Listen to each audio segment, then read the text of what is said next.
guys? So finally we are back, Sakurai Clan. Yes, we're back after, a couple of days, of taking some time off the channel, just getting my mind right, playing some Kingdom Hearts, playing some Pokemon, to be honest with you, and just dealing with work, life as usual, and all its bullcrap. But aside from all that, we are back, and for this one, I decided, because I had a lot of ideas crammed in my head, and I wanted to plan it out. Okay, like, since, unfortunately, YouTube has blocked one of my Hellsing videos, episode 4, I was contemplating whether or not I wanted to continue to react to Hellsing. Like, I'm still going to react to it, but I'm going to, walk on eggshells with it, because, if they're going to, keep blocking my reactions to these abridged series,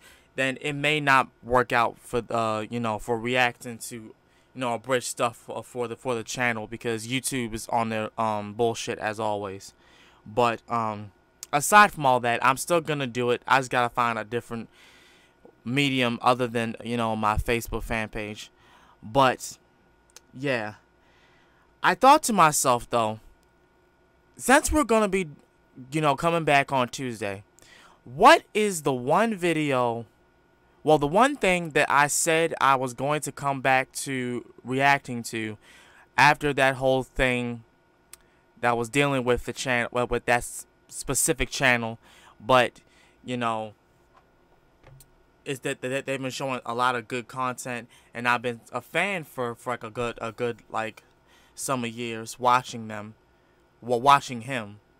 Why not just, keep reacting to, the videos that I enjoy, the videos that I would want to watch and want to react to, rather than just, be all in the negatives, because that's not what we're about. We're not about, staying in negatives and just, holding grudges on people and whatever.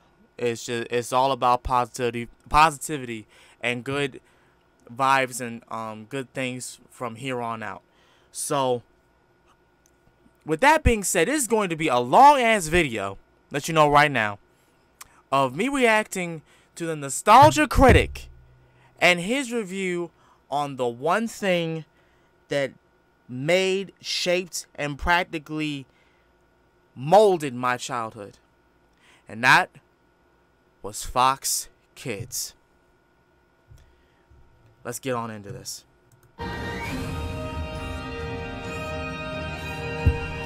And yes, I got water. I need it for this.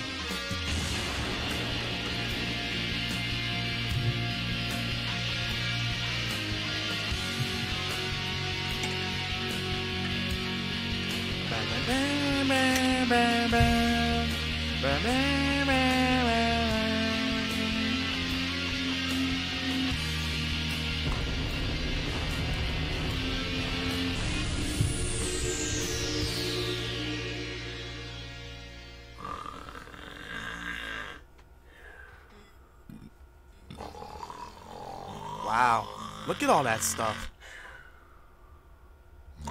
Ah, the DVD to Bobby's World. Oh, jeez.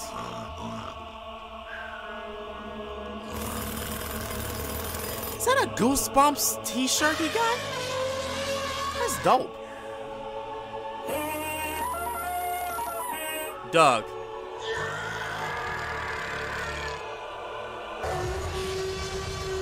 Doug. Morning! Really, Teletubby son? It's Saturday morning! Oh, Critic, we didn't get much sleep. Too excited for your bowl of Lucky Frosted Cocoa Tricks? It's part of a complete breakfast. Lucky Frosted Cocoa Tricks? Dumpster. Now don't be like that. I poured you each a bowl of that last Saturday in preparation for this. This has been out for a week? It helps open up the flavors. Ew! And I'm vegetarian. I'm pretty sure that used to be alive. Huh? Suit yourself. Okay, Critic, can you explain why we're up at dick o'clock in the morning? I forgot at your humble age. You're not aware of the ritual of Saturday morning. You see, Saturday morning used to be a special time for kids. We'd Thank often you. have friends Yes, sleep over yes, the it night was. before, and then wake up to the majesty of television's Saturday morning cartoons. Each one filled with brain-rotting material, coaxing us to buy teeth-rotting material. Unfortunately, TV did its job too well, and the following generation said, let's just have this shit raise our kids 24/7. Thus, every second of every goddamn day was Saturday morning cartoons, and they got rid of them years later. Yes. Society sucks. Okay, we're not 10 years old. We had Saturday morning cartoons. Unfortunately, We're they just got rid wondering of why it. we're The here this bastards. Saturday morning. Oh, well, that's because we're paying homage to one of the best in Saturday morning awesomeness, Fox Kids.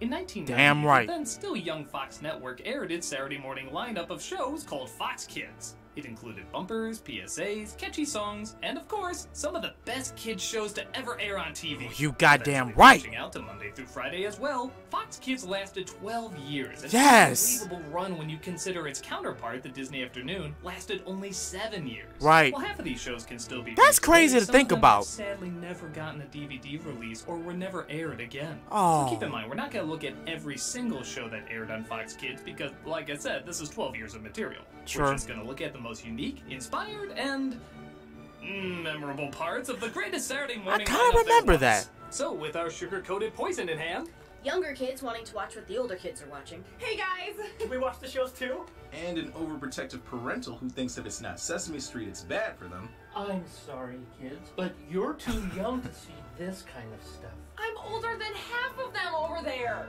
Shoo, I hate you! I am a real father! Kids, are you enjoying Saturday morning? Yes, Dad! That's good. I'm gonna go make some waffles on the stove just for you.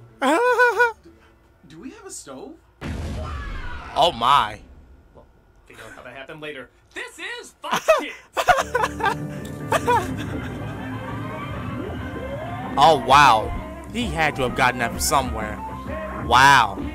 You know something? You can tell by the sound, cause he had to have gotten that recorded. What was that? It was complicated. We'll get to it when we get to it. Right.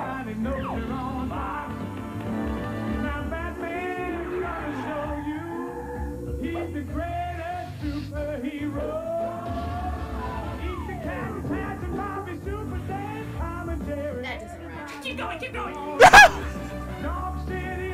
Oh my god. Man, I loved that damn channel. I loved Fox Kids. I loved that damn channel. I still remember to this day, like literally, I would purposely wake my ass up at 5:30 to catch the early shows that were coming on before Fox Kids even started. Even started their little lineup. Their earliest staples, Bobby's World. Bobby's I've World. seen this. It's like if Calvin and Hobbes were made by Ned Flanders. Hey, it's a lot more than that. Right. Bobby's World was based off of the little boy voice that comedian Howie Mandel did for his popular stand-up.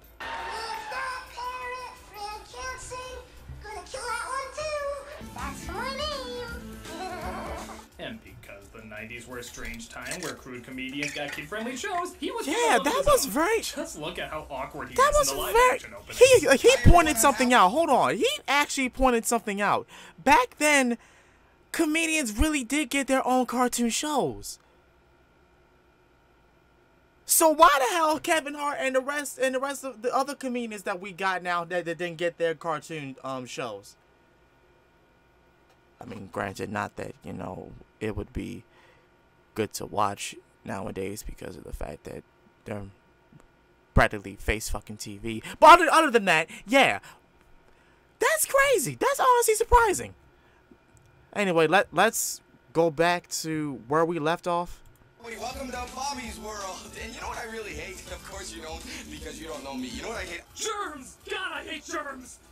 Well, certainly aimed at a younger demographic than the other Fox Kids shows, Bobby's World showcased the imagination of a little boy misinterpreting what adults say. Either that or he swallowed all of his mother's NyQuil. Either way, neat. The characters included Howie as his father with the Jufro rat tail haircut. Common? The cast of Fargo as his mother. Then you need to go upstairs and wash your face and hands before we leave for Aunt Ruth, don't you know? His older brother representing the 90s trying to kill the 80s, and his older sister representing the 80s refusing to die. Along with Uncle Ted to give his obligatory fart joke. How come you can make bubbles without putting your face in the water? Tell you what, Pablo, let's just keep that our little secret, okay? Boom! He had children's fantasies often based on movies a kid his age wouldn't see yet. Looks like somebody read the kid-friendly version of Die Hard. But that's what made Bobby's World awesome. It was hypnotizingly unoffensive. It's for little kids, so it's simple but imaginative. We even had possibly the first Saturday morning character to get pregnant, and we actually see her progression throughout the season. Little touches like that make it stand out just enough. And I guess kids thought the same thing because it was surprisingly one of Fox's longest running shows. Add a catchy as hell theme song and you have a decent start to the Fox Kids lineup. Bobby's World was that shit. That's cool and all, but how about some more violent stuff? Well, you're in luck, because this network also had Tom and Jerry. Yes! Kids. I retract that yes. Hey, Tom and Jerry Kids was the shit. Yeah, look, another strange trend it was shows for a while was just so making was famous Muppet characters Babies. younger. So was a Because if pup there's named anything Scooby better Doo. than seeing someone brutally dismembered and maimed, it's seeing it happen to them as children. Finally, somebody gets it. I had issues.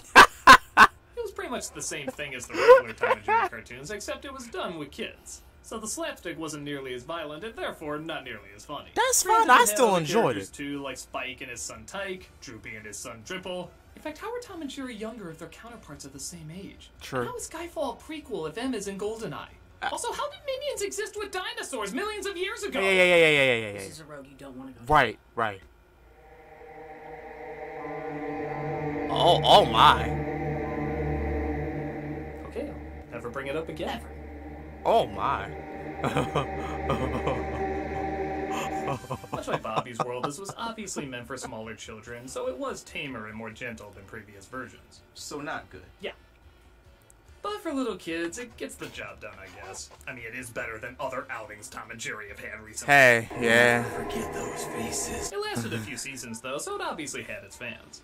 It's not the cat and mouse team we remember, but it's not obnoxious either. It wasn't harmful enough to be Tom and Jerry, but it was harmless enough to be a decent distraction for little kids. Tom and Jerry kids.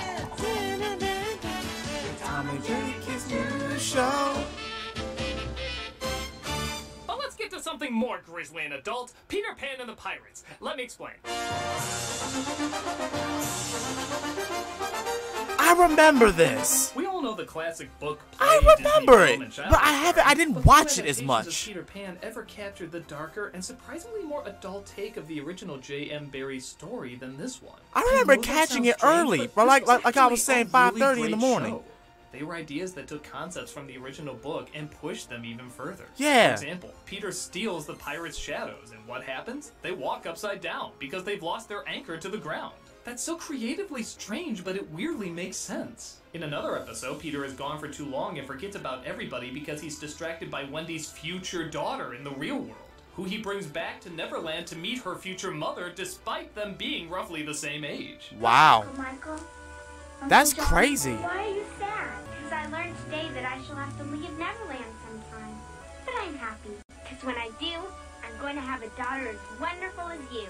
It's super surreal, but it's also surprisingly adult. It's kind of like the ending of Return to Neverland, where young Peter meets older Wendy. That's a lot of people's favorite part of that movie, and this show is mostly comprised of scenes like that. Yeah. The characters all have fleshed out personalities, with Peter always hungry for mischief, the Lost Boys and Pirates all having distinct character traits, and in my opinion, the best Captain Hook ever portrayed, played by the only actor who could perfectly portray him. Literally, the first perfect thought that comes into your head is who plays him. Tim Curry. You're goddamn right, Tim Curry! If I must die, I will encounter darkness as a bride. Yeah, I remember that voice. This is the That was the first best Captain voice. Hook that has dimension to it. Yes, he's an angry screamer and a scoundrel, but he prides himself on being a gentleman and a sophisticate. Right. One minute he's ready to stab your heart, but the next he might let you go if you make him laugh with a reading of Shakespeare. Oh, dear God. They give you death by inches. No Shakespeare gives thanks that you aren't here to witness this atrocity. He was an egotist, but still valued his bizarre ethics. It made him both funny and intimidating That's at Captain the exact Hook. same time. That's and Hook. nowhere is the series' complexity shown best than in its series finale, where Peter decides he does want to grow up and he starts to wither away into an old man. Oh, unaware wow. that he's actually taking Neverland with him. So you could argue Hook was being portrayed even before Hook was doing it. It's surprisingly intense and unbelievably well done. It lasted for only one season, but it resulted in a ton of episodes and had a pretty good life in reruns. Criminally, though, there is no DVD release of it. Why? You'll be able to find it on What? YouTube or anywhere Why else. isn't there? Definitely watch as many of them as you can. It's a kingdom of imagination waiting for you. The show was good though. It was honestly good, even though it lasted for one season. It was still good. That's all fine and good, but what about the poor people who demand a series about demonic fruit?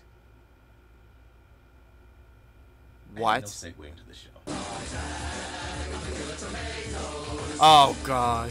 So, because we apparently demanded it, Attack of the Killer Tomatoes was given its We own demanded cartoon this? series. Based on the B-movie comedies, it did have some of the original characters, like Igor, Tara, that parachute guy, and even John Astin reprising his role as the mad scientist who made the evil vegetables. Fruit. It's 2018, nobody uses that term anymore. It certainly had the strangeness of the films down, but it didn't have much I more don't beyond remember that. watching The plot this. is similar to the movies in that a mad I know scientist it was wants to on take there, over but the I world don't with the remember tomatoes, watching and it. his failed experiments, Tara and FT, and Tomato War veteran Wilbur tries to stop it. He gets help from the main lead, a boy who was not in the movies, and you can clearly see why. He's pretty bland and forgettable, and the animation doesn't do him or any of the other characters any favors. You know you're supposed to stay away from salt. If someone sees you... What is up with this girl? Is the binary code on her neck being hacked? Must blackmail George Clooney with Return of the Killer Tomatoes footage. Yo, Zucchini. Look at this scene. She has to lean over to talk to FT, but look how she does it. It's Igor, Dr. Gang. What the hell? Why? Is this part of the joke, or is it just poorly animated? The whole show is kind of like this, leaving you with no idea what's intentional and what isn't. Even the dialogue, you can't figure out what they're aware of and what they're not. Being a luscious, ripe tomato can be hard on a girl. Whatever you're thinking, erase it from your heads. I had a line about her being saucy, but never mind. I guess on a level of bizarre awkwardness, I can see this entertaining Okay. to you, but for many kids, the most memorable part of the show is the theme song. But goddamn, that's a catchy theme song.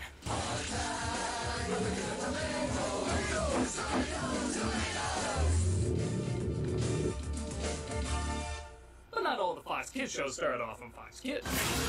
True. Oh. A charming story Beetlejuice. about a dead man who befriends an underage girl he was going to marry. Finally, somebody who gets it. Do I have to worry about you? Right. Beetlejuice had only the slightest connection to the movie, which was surprisingly welcomed as it allowed for a lot of wild and inventive designs. Granted, in the movie, everyone looks the way they do because they died that way. Here, I don't know how the shit they were supposed to die to look like this. Tim Burton himself helped design the show, and it certainly shows in all the strange people and creatures. Sure. It had little in terms of plot, but it had a lot in terms of visual and gross-out humor. Hey, it was good. I enjoyed it, and now a whole bunch of other my other friends enjoyed this Small, shit. but still memorable taste of the enjoyably morbid. It was a waste of time, but it was a fun waste of time. It was fun.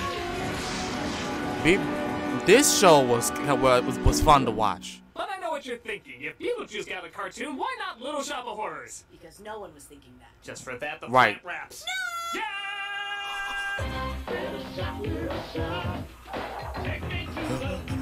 Little Shop is based on the musical interpretation about the man-eating plant, except Seymour is now a little boy. The plant raps instead of Wait, sings, what? Absolutely none of it looks completed. Yeah, it doesn't look. I don't remember this. It'll be a big joke. Why I'm out of here. You know what I'm saying? This What? looks more like the bumpers you see before they go to commercial. You don't Yeah. give those bumpers enough credit. The focus of the show is the plant is trying to get Seymour to win the girl and defeat the bully, while also running a plant shop that's constantly infested with banned musical numbers. My business is a bust. Business, what a joke. This had to have come before I was born. Ending. Why is he even shocked the plant is talking? The flowers act as backup singers all the time. I'm not even sure the plant is talking. His lips move so rarely. C is for computer training. Many parts are edible. I guess I can give credit that for a show that had a budget of monkey feces, the backgrounds are at least creatively simple. I mean, I'm sure the layout artists had 2 minutes to color these on Mario freaking Paint, toe. but there is at least a little structure in between the poorly animated sections. Damn. Oh god, he's having a stroke. Nope, that's just a bad show. It's a crime of disgrace. You got stolen for ground. Walls in your face. The writing doesn't make any Okay. sense either. The girl in the show is obsessed with a refrigerator. I'm going to repeat that. The girl in the show is obsessed with a refrigerator. And What? they never explain why. Huh? The most beautiful thing I've ever seen. I think it's really cool. Not what's in the refrigerator, but the refrigerator. Hey, my love of refrigerators has nothing to do with my gender. Now, if you'll excuse me. What?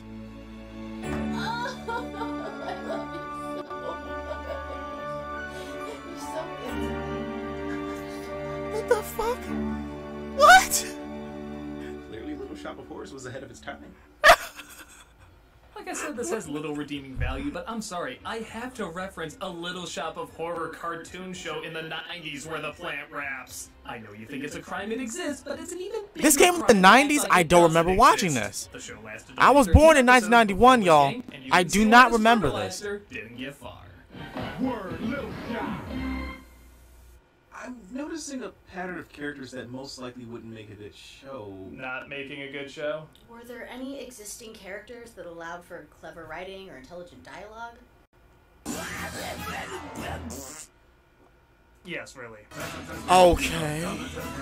He got his own show? Warner Brothers was given the task of turning Man. one of the most profitable Looney Tunes, the Tasmanian Devil, into a hit I show. don't remember watching They this do that, either. though, when his dialogue is mostly... I remember Tiny Toon Adventures, but I don't remember this. Even to the point of it being ridiculously overwritten. Accumulate a portfolio. Start with a net Why do I remember this kid's 36% face? per annum. There's nothing like a paper and a recliner craft chair for a man after a tough day of doing whatever it is I do for a living. To rekindle the lost flame that connects our Why do I souls remember to her true face? harmony I of the probably universe. have watched this, but I didn't watch it as much. Culprit here. Science be blamed. Because of this, not only did Tasmania have I remember a sense of that humor, those but two its writing was specific surprisingly ahead of its faces. time, along with other shows like Duckman and Simpsons. Yes, really. Based in the land down under, where Wacko Warner sings the theme song, Welcome to Atlantic Way, under, down, under. Taz lives with his talkative family, interacting with his talkative friends, and partaking in the conversations as little as possible. Like the Okay. other Warner Brothers shows, there's a lot of fourth wall breaking, a lot of slapstick, and like I said, surprisingly a lot of talking. Again, from a show where the main character talks like this. Right. Though not talked about by many, Tasmania still had an impressive 4-year run.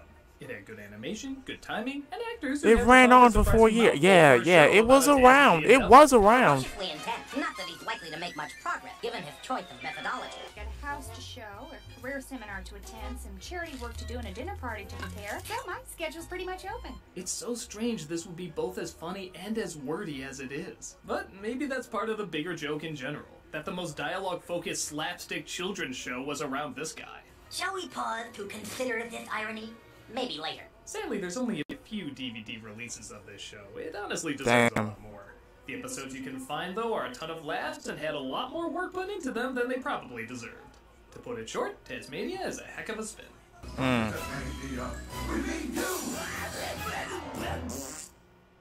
Nothing. I'm watching Tiny Toons here on Nickelodeon. Very innocent, wholesome quality. Wheels of the bus go round and round, round, round, round, round. What was that about? Well, Tiny Toons is up next. But what did that have to do with it? Because that scene always bothered me. It wasn't on Nickelodeon, it was on Fox Kids. And they didn't do stuff like sing the wheels on the bus go round and round. It had good writing, it was a good show! It Shame was. on you, Seinfeld! Shame on you! Shame on you, Seinfeld. I'm sorry, I never had an outlet to talk about that clip. It always bothered me. It always bothered me. They got so many things wrong about that clip. It was a good, decent show. It just has been building up for a while. Critic, it's not your fault. Right. It's alright. It's not your fault. It's not your fault. Don't do this to me, man. It's not your fault. Don't do this to me, man. Not you, man. It's not your fault. Stop it, not you. It's not your fault. Oh. Tiny Toons. This was my show, bro. A very successful This was, run y'all, in this was my He show. bought Tiny Toons and ran it from its I third stayed season. watching this It was one of show, the few y'all. shows based on the younger version of popular characters that branched out not only to be successful and funny, but also obtained its own identity over time. Characters like Elmira, Montana Max, and Furball were all very different from their counterparts Elmer, Yosemite Sam, and Sylvester. That's right. The nice thing is, while in syndication, there was definitely a lean towards being more kid-friendly. But when it went to Fox, they broke out more of the classic Looney Tunes humor. Yes, With they did. celebrity jokes, in-jokes, satire, a Buster that sounded eerily close to the Crypt Keeper. Tunes from the crypt. I remember that. I remember this episode. They Yeah. played well. So well that one of the most popular characters, Plucky Duck, was given his own show that same year. Yeah, so what was that? It's... I remember that too. Yeah, it is You see, complicated. the first episode of the spin-off was actually hilarious. They're acknowledging he's getting his own show, but he abandons it to try and beat Batman in Tim Burton's next movie. It's amazing how funny it is. The violence, the satire, the celebrity in-jokes. I should be Catwoman, you know it! Look at me! Roar! Roar! It had a ton of viewers rolling on the floor with laughter. It was so good. That sounds great. What happened? That was the only new episode. What? They weirdly just started showing clips from other Tiny Toons episodes where Plucky Oh yeah, Duck they was the did. I focus. remember. Yes, So they did. what was They supposed to did. be the Plucky Duck show just became But that was the only real episode they had. Maybe this was filler for a show they didn't make in time. Maybe they only animated the pilot but pulled the plug like what they did with the Elmira show. Damn. Whatever they did, it faded quickly, resulting in only 13 episodes. Regardless, Damn. we still got a pretty funny first episode and a ton of great material from the original Tiny Toons, Right. giving it a memorable and hilarious run. Fun. And now our song is done. But not every show gets the attention it deserves. I know what you mean.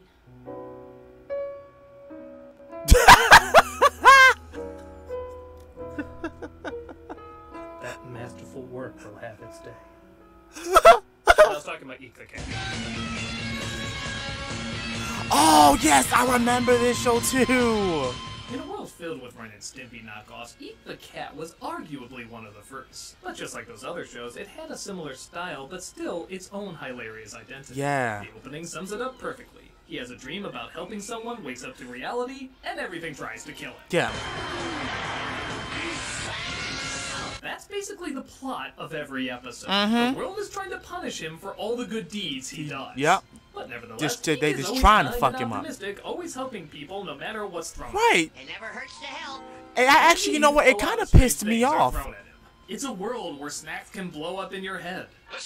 It pissed me off because every time he was trying to do something good, everything just kept hurting him. Machine guns.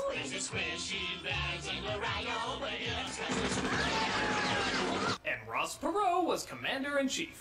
Back when that was the craziest person who could be president. There was a mean-spirited creativity to it that was held together by just how gentle and helping Eek is. Hey, no swimming for an hour after you eat. You don't want to get a cramp. No matter what, he always wanted to help, even Right. if it meant getting pummeled. Well, at least the beautiful planet of Earth has been spared, and those bad aliens will never do such bad things again, and someone will be here to get me soon. I'm just sure of it. Yeah, see, that was one of the things that really made me mad. Like, why are you treating him horribly? So they started putting him in several movie parodies. They were fine, I guess, but it was a little odd, even for this show. To make things even stranger, the time slot was suddenly being shared with another show. Suddenly it was called Eekstravaganza, and half the running time was dedicated to thunder lizards, a series about dinosaurs who were trying to wipe out a new species called man. At the moment, there's only two of them, and they're constantly screwing up trying to evolve. I invented this. I call it a washing machine. I figured it out. The fire washes things, okay? Watch. These guys are like the prototype for SpongeBob and Squidward, except the sexual tension might be a little greater with them. Oh, wow. The show was pretty funny, but not as good as Eek. Nobody minded too much that the shows were cut in half, as we still got our daily dose of strange, and the show had a good run of 5 seasons. Sadly, again though, there's no DVD release. Why? With the Why? rise of even more surreal Why? humor and internet culture, Why? this really should be more available to the public. Exactly. It's mean, violent, Why? cruel, relentless, yet funny enough, had a good heart at the center of it. Exactly. It definitely needs to make a comeback, and hopefully somebody out there can make it happen in the future. It should. Even though it pissed me off, it was still a good show.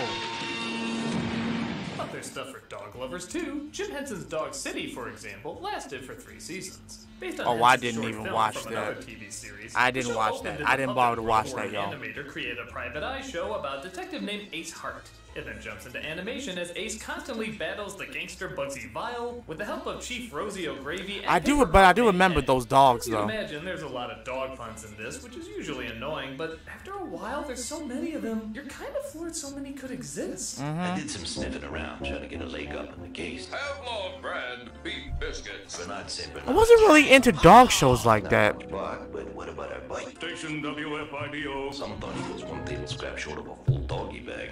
I'm annoyingly intrigued. With many Jim Henson projects, there's a charm in how kid-friendly it wants to be. For example, the animator hates violence, so guns are usually replaced with rolled-up newspapers. When guns do eventually make their way in, he switches it out for a senseless showdown. It's kind of adorable. Diving into unknown waters is senseless, but is it as senseless as running with scissors? I think not. The strange thing is, Fox would do another dog detective show called Droopy Master Detective. I remember that. What's up with this concept? They had the same obsession Disney Afternoon had over ducks. Right. Did they just think this would be the next big thing? Did they even watch this show? Well, Droopy was canned pretty quickly. Dog City had a pretty decent run. So, I guess if you're a dog detective person, I'm a cat detective person myself. Dog City is cute enough to give a viewing.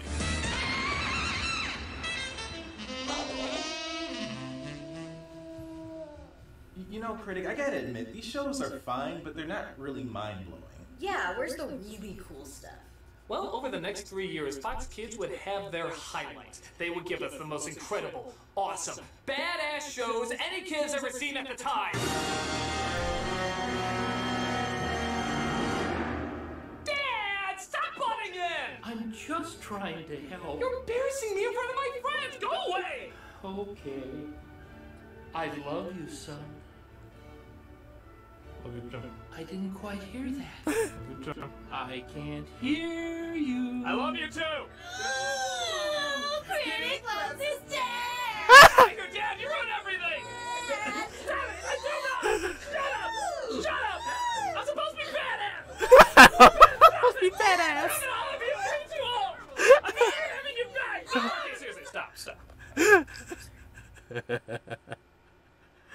Oh my gosh.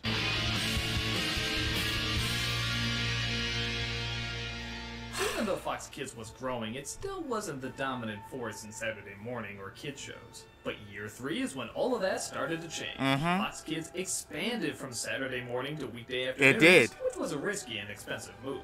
If they wanted kids to constantly be watching, they needed some kick-ass shows to keep them hooked. Thankfully, they had little gems like this, and this. Now, I've talked to death about these shows in the past, so I'll do my best to talk about something different about the impact that they had. You ain't gotta talk. You ain't gotta go brainstorm. After two Shit. wonderfully dark Batman movies, an animated version of The Dark Knight not only won both kids and adults over, It was but the it served as best a game one. changer for Batman in Yes, general. it was. A lot of writers went on to several other Batman canon projects. Several characters and backstories created for the show made their way to the official Batman lore. Yep. And even to this day, when most people read Batman comics, the voices that pop in their heads are always Kevin Conroy as Batman and Mark Hamill as the Joker. That's it's right. hard to read them without making that connection. Wherever you go, I'll be right behind you. That's all, folks. Unlike other kid shows at the time, Batman took years to develop, resulting in a unique style not often seen in many animated series. The backgrounds always started off on black paper to keep the dark environment of the show consistent. The characters and buildings had an Art Deco style as opposed to a pulp comic style like all the other shows. And the atmosphere in general was more adult, allowing for quieter moments, slower pacing, and more realistic acting. There was no other animated action series that looked like this at the time. None. And now, every animated action series is trying to look like this. Right. It walked the perfect tightrope between too playful and funny and too dark and gritty. It seemed like it incorporated everything. It felt true to the comic roots, worked in the adult side of the movies, had a good laugh at the campiness of the situations, and yet somehow also felt like its own unique vision.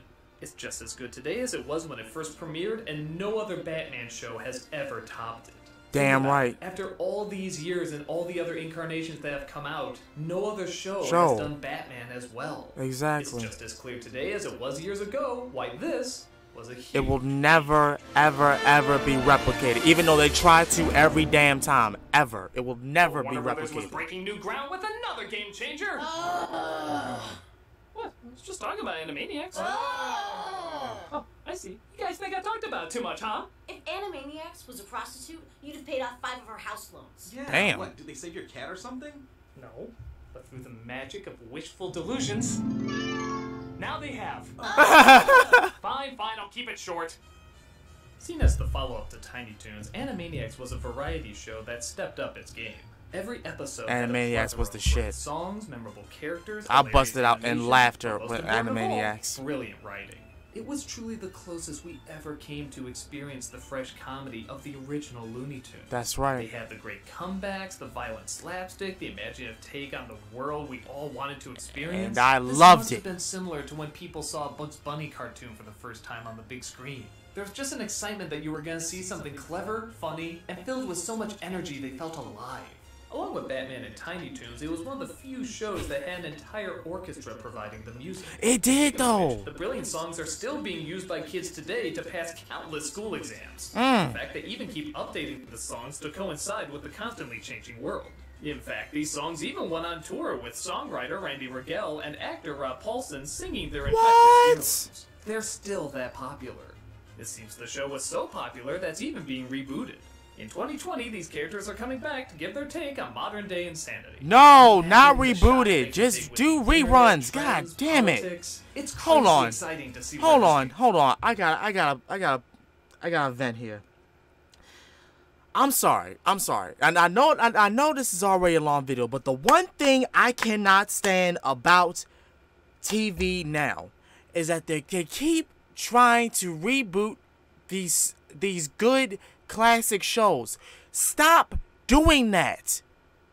Because every time you do, you mess it up and try to put a new spin on it, so that the newer generation, or like you'll think the newer generation will look at it in a better light. No, there's only one way to look at it. That's why it did so good back then, because it was already perfect. There's no need to redo it. There's no need to make to redo the animation, to adapt to like how things are. Like I mean it's just a little bit, but not all the way. There's no need to do that. There's no need to make these classic characters start twerking. There's no need to make these classic characters act out in a way that they normally wouldn't act out. There's no need for that. Just give me the damn reruns, put it on the channel, and that's all you gotta do. Disney, Nickelodeon, Cartoon Network. I'm saying this to you now. All three of y'all have been doing this, and you've been messing all of them up. You've been messing up countless times. Like, y'all need to learn. We don't want that. We don't want Teen Titans Go. We don't want a redoing of the Thundercats, where it's all childlike cartoon and whatever. We don't want none of that. We don't want Powerpuff Girls to be reanimated. We don't want Dexter's Laboratory to be reanimated. We don't want you to touch Kurt's Cowardly Dog or anything like this. Don't touch the Animaniacs. Even though it's already been announced, he's already announced it. Don't touch that. God. Like, seriously, I don't want that. No one wants to see that. Nobody. Just give us the classic shows. Go. Will it be as good as the original? I guess only time will tell, but one thing's for sure. No, it won't. It won't be good. Timeless, classic, hilarious characters to look back on. Damn. Now on to a show I know I've barely talked about, X-Men. Oh! Will you two knock it off? You knock it off. You've talked about this show so many times, there's nothing left to cover. Oh yeah? I bet I can find something new to talk about. Prove it. Fine! Apparently it was the passion project of the head of Fox Kids. Margaret Loesch ironically used to be the head of Marvel Television, producing hit after hit except in one category. Funny enough, the Marvel characters never caught on in TV. Every attempt seemed to bomb, including an early version of X-Men where Wolverine was Australian. What? She's not joining the X-Men, is she? She's just a kid. That's almost too ironic. She went from studio to studio trying to get X-Men made, but they all said the same thing. It was too adult and nobody would watch it. Margaret then went on to be the president of Fox Kids and cared so passionately about getting X-Men a TV series that she put her job on the line. Wow. They knew if this was going to be good, a lot of money had to be thrown at it, so she took the gamble but picked the right producers, writers, and actors to make it work. The only downside is there was not much time to make it work. In fact, the tone and animation were so campy and off-key in the first season that they only had 2 episodes for the big October premiere, that being the 2-part pilot. What the hell do you do when you need months and months to rework your show? You present the first 2 episodes as a preview. Yeah, it pissed off the advertisers and cost a fortune, but Margaret and showrunner Eric Lewald knew they had to get this right if they were going to have a hit. The preview thankfully went over incredibly well, and Good. people wanting more.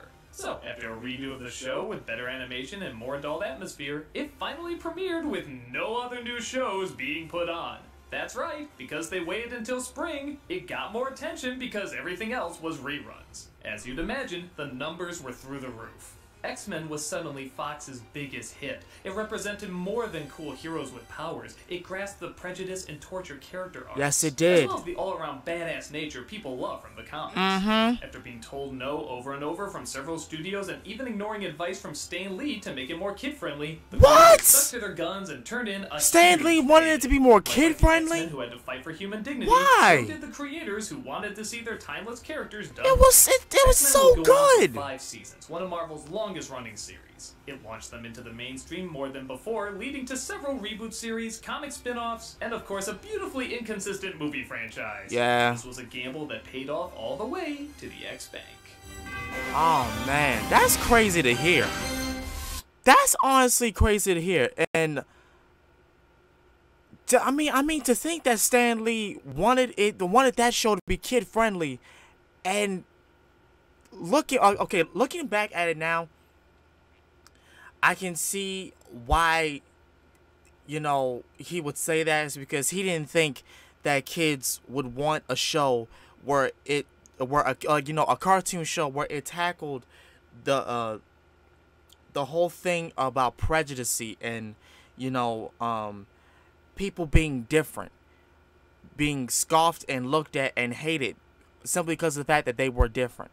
That's a heavy thing to put on a cartoon, and yet it worked. X-Men, like Doug said, it was like the #1 show on that doggone channel. It was the #1 show. Everybody loved X-Men. Whenever we heard, look, I live in the hood. Whenever we fucking heard that song come on, we got hyped.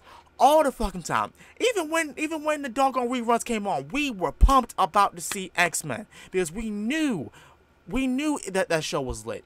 We knew it was hype. We knew we loved X-Men. And because this did so much, people loved Marvel. People loved the fuck out of Marvel. Their numbers went through the roof. Same thing with the Spider-Man series, which he's probably going to bring up. That did abnormally well. Numbers went through the roof. Everyone loved Spider-Man. I love the fuck that show made me love Spider-Man. This show made me love the X-Men. So, with those 3 gigantic hits, Fox Kids was moving on to their next big... Aren't you forgetting another hit show? Don't think so. Yeah, one that still makes like a butt ton of money even today. No, there's no other hit shows at that time. Yeah, thank you. Power Rangers. We need to talk about it. Fine, there might have been another teeny incy wincy. Oh, come on. Don't be bullshitting it. Don't be bullshitting Power Rangers. Don't be bullshitting Power Rangers. It's no secret I never got into this show, even as my man Tommy. It was just so dumb. It was great. Batman and X-Men were on. It was great. About that double date we talked about? Yeah.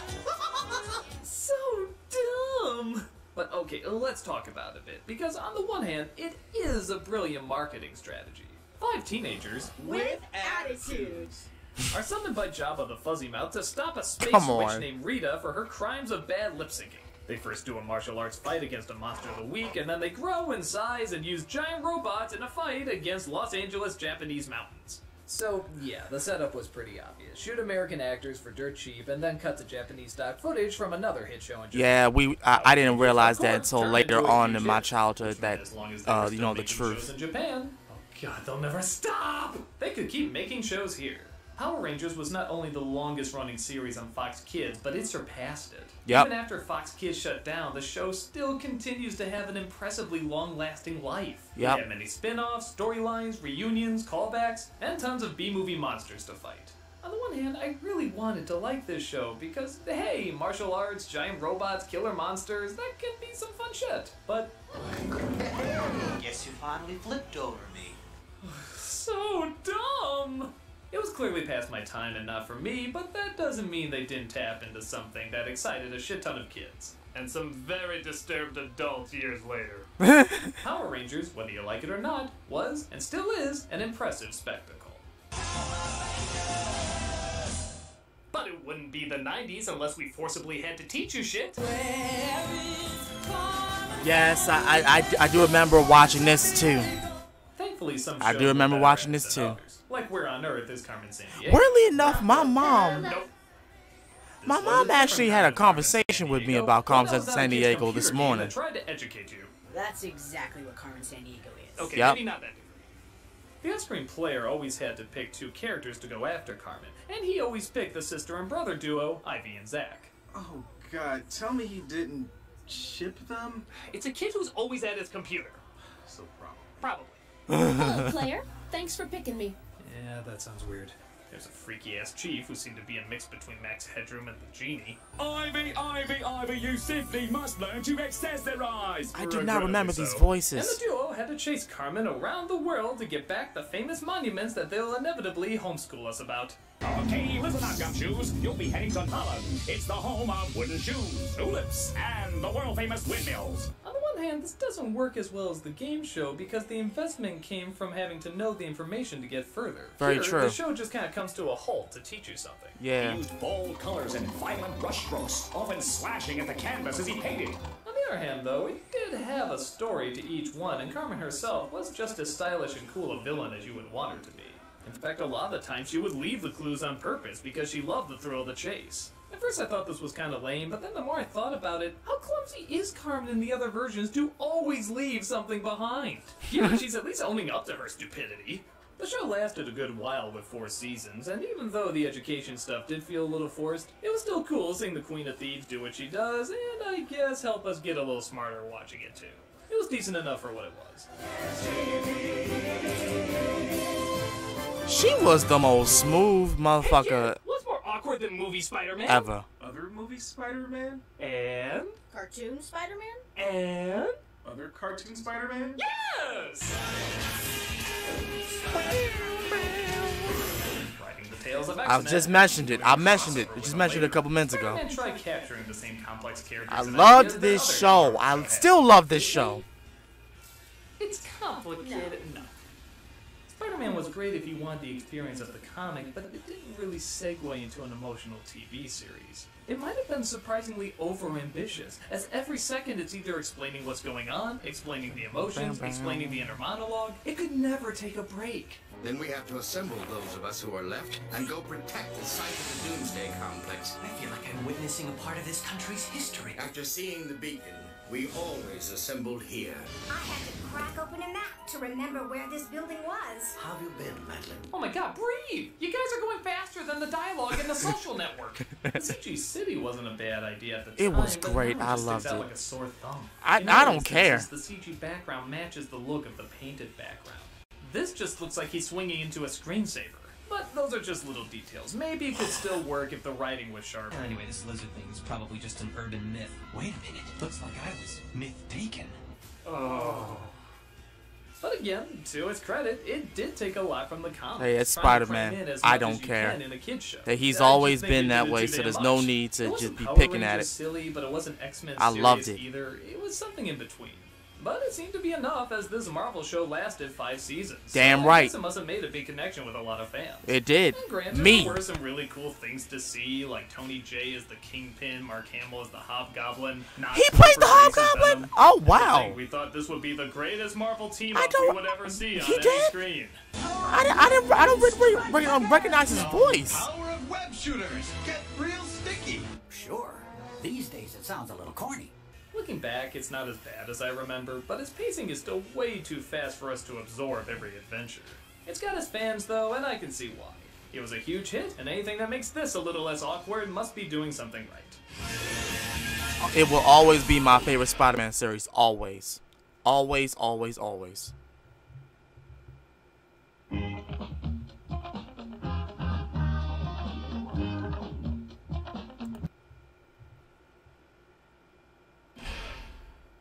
my money, the best superheroes always shouted. Oh, can I say it? I've always wanted to say it. Go ahead. Fork! It was one word. It was one goddamn word with 5 letters. You couldn't even say 5 letters! This is nice.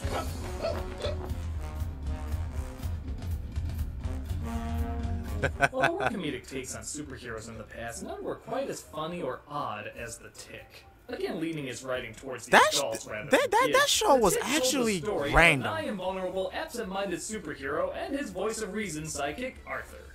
You can't fight evil with a macaroni duck! I'll be the judge of that. Well, the idea based on the cult comic went show through was several different really incarnations random. in the future. Most people agree this is the one that was the most faithful to the source. It did what many superhero parodies do, adding a big slice of reality to our comic book fantasy. But the biggest punch it lampooned is just how many damn superheroes there are. There were a Particularly lot. Now with the Marvel Cinematic Universe, The Tick addressed what would happen if so many of these side characters and spin-offs really did exist in the same universe. This is all the heroes you could find? Well, it's such short notice. These people have lives too, you know. Though sometimes the animation could be a little choppy and the timing a hint off, The Tick still had original writing with very enthusiastic characters. Yes, he did. But what really pursued us? Where were we really trapped? Come on, Arthur. Get meta with me! Tick himself is infectiously positive. He just loves being the hero, but he never came across as egotistical. True. He really believes his corny speeches and one-liners, thinking they inspire people just as much as they inspire him. What pursued us were our own obsessions. I'm good, you're evil. I'm a woman, you're a man. What does it all mean? Nothing. He never felt cynical or mean-spirited. He doesn't think much about what he's saying, but rather the way he's saying it. To a point where even silverware can serve as a battle cry. It had a modest run of 3 seasons and continued to run in syndication, only increasing its cult following. Though there be many variations on this crazy idea, by far the one who came the closest in strangeness and comedy was the one on Fox Kids. That's right. The Tick. That's cool, but can I have a show based on a book series where the scariest part was the cover? No. Oh. But you can have a show that's less scary than Are You Afraid of the Dark? Yes. Goosebumps. Goosebumps was based on the hugely successful book series by R.L. Stine. It was wild, imaginative, and not the least bit scary. Hey! You know I'm right. You all know I'm right! When I was younger, I was always pissed off that all the scary shows I watched were never scary. Goosebumps, Are You Afraid of the Dark, even Tales from the Crypt, I never found frightening. To me, but as I got older, when I was a kid, it was really pretty what fucking they were scary. about. The intent wasn't to scare you. The intent was to have fun in a classically spooky setup. Honestly, the main thing that it did was shock the fuck out of me. The hokey acting and over-the-top writing only add to the B-movie quality that honestly kinda gets better every time I see it. That doesn't mean they weren't trying, it just means it should be enjoyed on a different level than you might expect. It's like getting angry if a Scooby-Doo episode isn't scary. It's just not what you're supposed to be looking for. Every show had a new monster or a new scenario that would tie into the character's persona or fears, similar to The Twilight Zone, except, you know, laughably stupid. It took me a while to warm up to this series, but now watching it with the intent of having a good time, that's exactly what I get out of it. A good time. It's one of those kooky kid shows I weirdly enough like even more as an adult than I do as a kid. Just for entirely different reasons.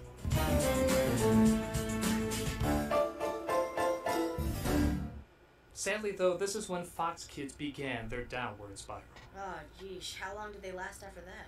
Just a mere 6 years. That's stupid long. I know, but here's the thing. Warner Brothers was starting their own network with their own Kids WB. Kids WB. I love And when Kids they started WB. up, guess what they took with them? Animaniacs, Yeah. Looney Tunes, and Batman.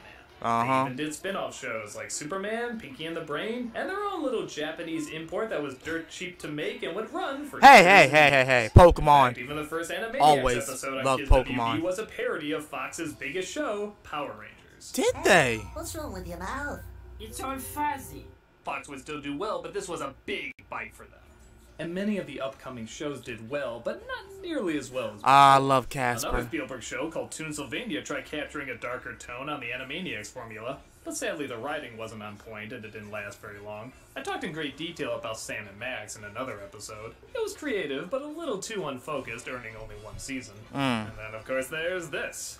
Hey, I enjoyed That's like that, summing up the Titanic honestly. in one sentence. I need a full episode to go into what's wrong with that. Yeah. After that, Fox Kids went the same route Kids WB went, importing more and more Japanese shows after seeing not only how easier they are to put out, but also how cheap they are to do. Hey, Digimon was awesome. sadly, I love Digimon. I stopped watching after that. If we were going to go into this in more detail, we would need people that actually grew up watching this. Yeah. Okay, go ahead. Hey kids, remember this incredible writing? That's a lot of fish. They made a show out of it. Oh, God! Shh!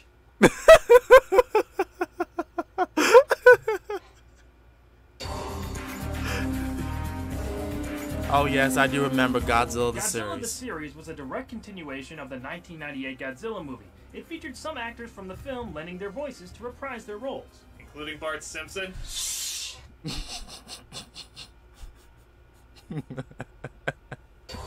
Thankfully, Matthew Broderick wasn't one of them, but his character, Nick Tatopoulos. Tatopoulos. It's Greek, haha. Did return. The only surviving offspring of the Godzilla that attacked New York in the movie imprinted onto Nick as its parent, and thus they used him as a government-sponsored Pokemon to fight other giant monsters. That's so stupid, I'm surprised it wasn't in the 98 film. So am I. Yeah. This series was received pretty well by fans of Godzilla, but honestly, following the 98 film, there was nowhere to go but up. We did get some great kaiju fights in the show, though, so I guess I can look past Godzilla's Dick Tracy chin. I guess it's better than any of the Power Rangers. And then there's Power Rangers in Space and Lost Galaxy. Oh. Outer space now fly. Power Rangers in Space wrapped up the show's initial run and was supposed to be the series finale. It was. As we know, It was supposed to be. didn't happen. It did not. Much to our regret. Oh, thank you. Smack him. I don't like it back here. What on the surface seemed like Star Trek Light actually became one of the most popular and well-received seasons in the show's history. They went much further with character development than they did in most of the previous seasons. Yes, they There were did. decently deep arcs for a kid show that featured the Red Ranger's long-lost sister being Uh-huh. brainwashed as the Power Rangers' main enemy, and even more multi-dimensional villains. There's plenty more to talk about with this season, which finished the Zordon era and ended up saving the franchise. It did. But some of you may just know it for their crossover with the Teenage Mutant Ninja Turtles. I remember for a lot of things. I guess. Hey, we have a deal. No next mutation unless he's fully being tortured. It's okay, just the mention of the idea hurts me. The next season, Power Rangers Lost Galaxy, kept the outer space love the Lost theme, but Galaxy. began a new phase in the PR legacy. Starting here, every season introduced a new cast with new powers, Zords, etc., and that became the status quo for the series moving forward. Mhm. Saban's big plan to get this phase going? Sword in the Stone in space. Woo? Actually, this season was pretty good. I enjoyed playing it. But I know what you're thinking. Those shows needed a lot more Ryan Gosling as young Hercules. It's actually amazing how much we weren't thinking that. Well, Fox Kids was. I was thinking that.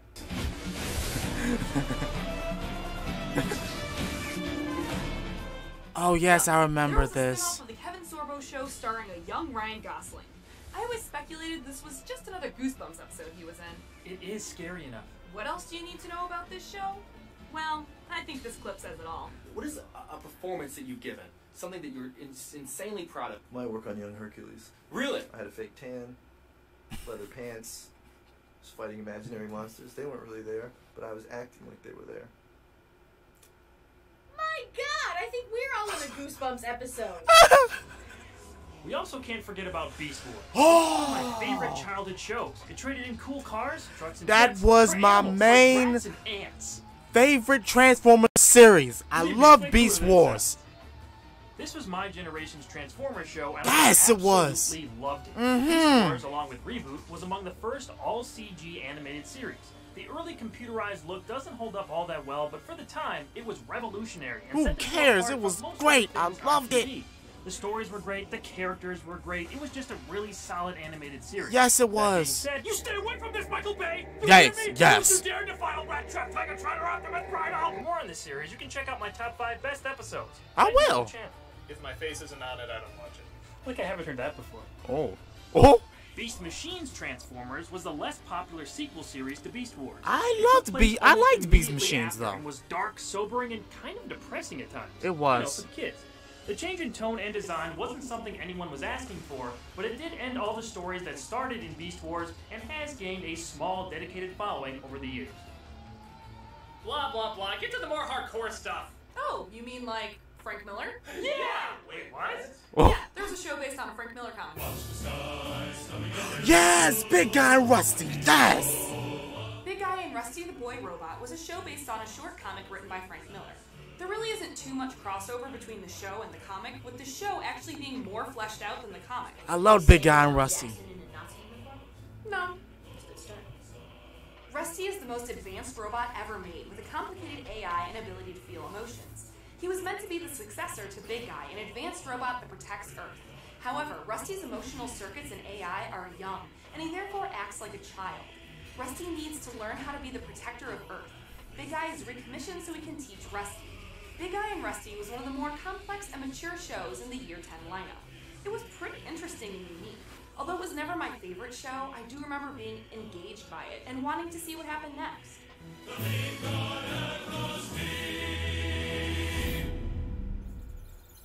Well, it's good to know not everything was a Japanese import. And then there was Digimon. Yeah, okay. Ah, I love Digimon.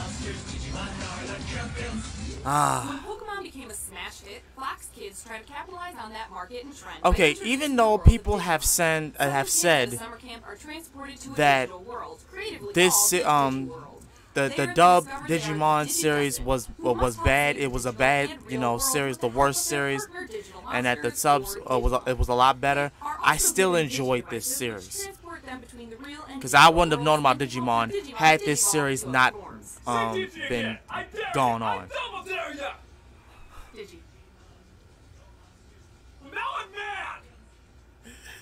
The show was actually a lot of fun. It was. Although it never reached the fever pitch of Pokemon, it was received well by audiences. Although there was fan demand that the anime be shown in its entirety, as the Fox Kids version was edited and changed to fit a more humorous tone than the original Japanese show. And who could ever forget that theme song? Digimon, digital monsters, Digimon are the champions. You know, I just got that damn song out of my head and you put it right back in there! Oh, I thought you were still humming DuckTales. Oh! Because of Digimon's success, we also got Monster Rancher, another monster show that was meant to compete with the success of Pokemon. I want to scream, but you already know what you're ready to say. I love Monster Rancher too. In the game, you use Monster Rancher was my favorite show. to compete in tournaments. In the show, a boy named Gengar receives a disc to use while playing. The disc ends up transporting him to a different world where the monsters This are video's real and great. created by scanning stone discs in temples. Like Digimon, Monster Rancher was edited to make it more suitable for audiences, removing more dramatic elements from the series. Love I remember Monster loving the Rancher. show as a kid, but honestly, it was a bit bland and basically an overglorified commercial. Shut up! It was great. An anime. Oh, Christ, I hit a nerve. Yes, you did. You stop it. No.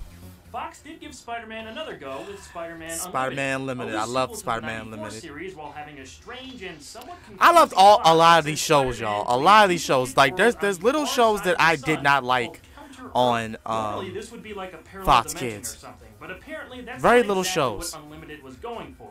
Instead, we got a really weird, futuristic planet for Spider-Man to fight Venom and Carnage on while freeing humans from oppression. Wow, this is making his deal with the devil almost sound credible. Due to legal issues, this series couldn't draw from any of the decades of source material that came before it, or Oh. even use the standard Spider-Man suit for most of its run. There have been some awesome designs for alternate spider suits made over the years, but a web cape? Unique, to say the least. The opening theme sounds like it's trying to be Batman Beyond, but comes off like its goofy clubbing cousin.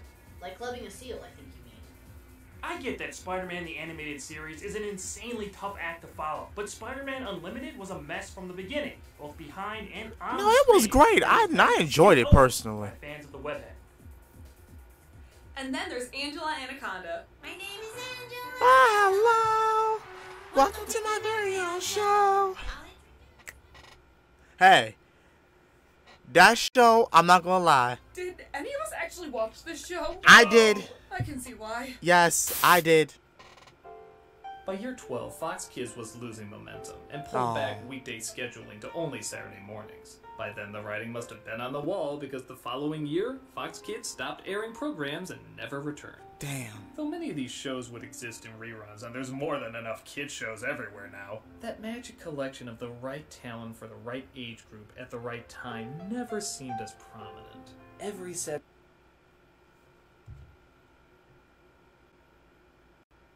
morning built an anticipation like no other. Every visit home from school revved up excitement every kid could feel. For a pretty awesome time in our childhoods, we had a cool clubhouse that lived in our TV. And they told us great jokes, classic stories, the latest comics, and even taught us a thing or two. It was everything you thought of when you heard the word Saturday morning. Yes. It was a perfect experience so much of us were so happy to have. And we couldn't be more thankful to the awesome people who gave us some absolutely wonderful Saturday mornings on Fox Kids. I love Fox Kids. I still love Fox Kids to this day. And I will miss it even after I'm dead. Which we should probably start getting ready for bed. What? Oh yeah, I guess we have been watching well over 12 hours of shows. So what do we do now? Well, protocol says we should be playing video games past our bedtime. Laugh and scream at basically nothing. And have deep philosophical talks while trying to go to sleep. Sounds good. Oh my god, duck season is the best. Shoot the dog! Shoot the dog! Yeah. Will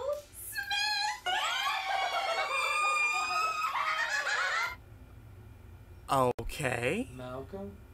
Do you believe in God? Believe or see? You see God? Well, yeah. I was thinking about that, and it had me thinking, what if Bowser's the good guy? Wow. Oh my god. You know? And Mario is really the bad guy? Okay. But is Satan Waluigi? No, that's just not true. That's a dirty lie. If Mario's the bad guy, then Luigi is Satan. Oh. I'm totally lost. How do we go from God to Bowser? Right, how did we go from this to that? Okay. Thanks. Yeah. So like video games equal God? There's all different, denominations.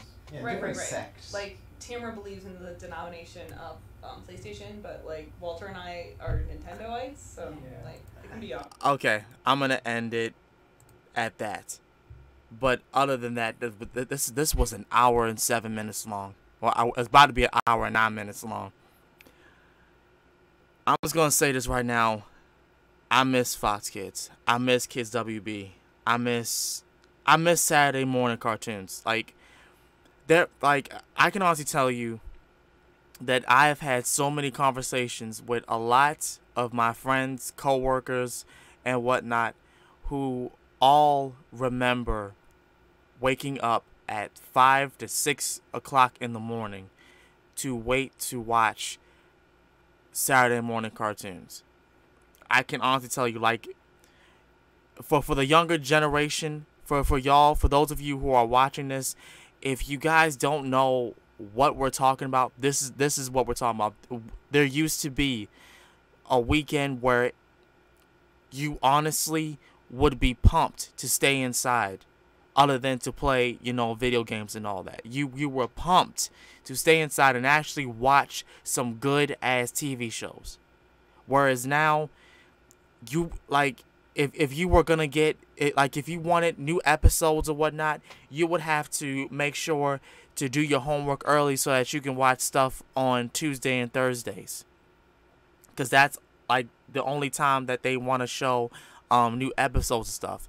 Disney Channel, Cartoon Network, and Nickelodeon, they've all adapted to that, and because of that, a lot of people don't really watch their channels anymore because of the fact that they downgraded. I don't even know if they would reconsider putting Saturday morning cartoons back to us. I mean, no, hell no, because it's too late now, especially with Fox, literally getting bought by Disney, and Warner Brothers is fucking up left and right, so that's not happening. So